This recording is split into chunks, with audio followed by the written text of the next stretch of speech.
Thank you. You too. Okay.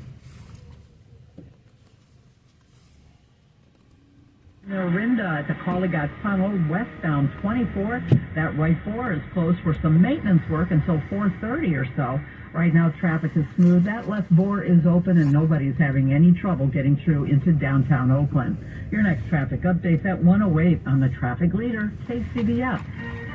Yeah, you might need that extra blanket tonight. Lows in the 30s to mid-40s, and then mostly sunny, breezy, and cool today with highs from the mid-50s to the low 60s. Traffic and weather together on KCBS. It's Tuesday, April the 12th, 2022. Coming up on KCBS. I'm David Welch.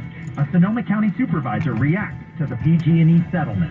I'm Jennifer Hodges. Concerns over air quality as a 5-alarm fire destroys a Home Depot store in South San Jose. And a fire at a pier in Benicia, California could mean higher gas prices for the state. I'm Elisa Clancy.